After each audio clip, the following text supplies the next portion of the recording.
राजा साहब का ट्रेलर आ चुका है, तो सबसे पहले बात पॉजिटिव की करेंगे और फिर नेगेटिव पॉइंट पर भी आएंगे। चलो अब शुरू से शुरू करते हैं। ट्रेलर का ओपनिंग वाइब देख के एक चीज तो साफ है कि राजा साहब खुद को एकदम full on pan India entertainer project के तौर पर पेश कर रही है। हवेली की ग्रैंड ओपनिंग फॉग बैकग्राउंड में, हल्की सी मंत्रोच्चारण वाली टोन, और फिर अचानक साउंड डिजाइन में ब्लास्ट वो सब एक एक सिनेमैटिक एक्सपीरियंस सेट करता है। और फिर जब प्रभास एंट्री करते हैं तो चाहे उनकी पिछली फिल्में काम की हों या न हो, उनकी स्क्रीन प्रेजेंस अभी भी वो लार्जर देन लाइफ एलिमेंट लेकर आती है जो थिएटर में सीटियां निकलवाने लायक होती है। ऊपर से उनकी बॉडी लैंग्वेज इस ट्रेलर में थोड़ी प्लेफुल है, थोड़ी इंटेंस। तो पहली बार ऐसा लगा कि शायद प्रभास को खुद को जरा हल्के और मजेदार रोल में एक्सप्लोर करने दिया गया है। थामनेस का म्यूजिक यहाँ एक सीक्रेट हीरो की तरह काम करता है। वो डर को भी कैची बनाता है और कॉमेडी को भी।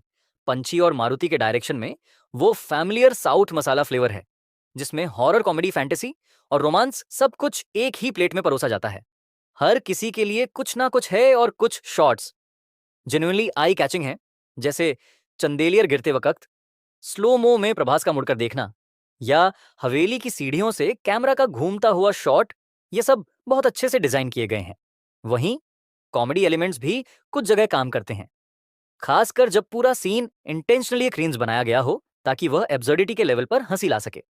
और सबसे दिलचस्प पॉइंट यह है कि ट्रेलर आपको हिंट जरूर देता है कि प्रभास का किरदार एकदम स्ट्रेट फॉरवर्ड नहीं है।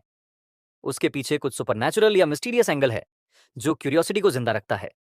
साथ ही संजय दत्त की मिस्टीरियस वॉइस ओवर और उनके 2 सेकंड के अपीयरेंस से ऐसा लगता है कि फिल्म में कुछ डार्क कर्स या एंशिएंट मिस्ट्री वाला एंगल हो सकता है, जो इस ट्रेलर से सिर्फ झलक के तौर पर सामने आया है।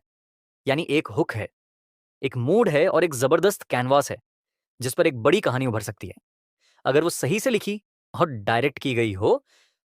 अब आते हैं असली सवाल पर, क्या ये सारी चमक दमक, स्लोमो एंट्री और ग्रैंड सेटअप सच में काम करता है, या बस स्मोक बॉम्ब है?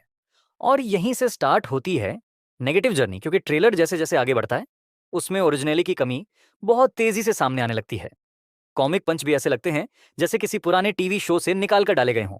और सबसे बड़ी बात, इसकी हिंदी डबिंग सबसे खराब है। उसमें सुधार की जरूरत है।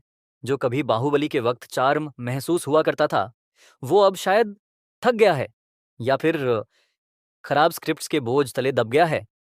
और ये बात धीरे धीरे सामने आने लगी है।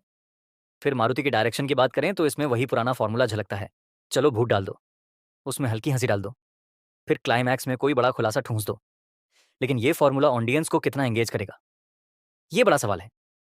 ऑडियंस ने स्त्री टू टुम्बाट, भूल भुलैया टू तक देख डाली है। अब सिर्फ चकाचौंध से बात नहीं बनेगी।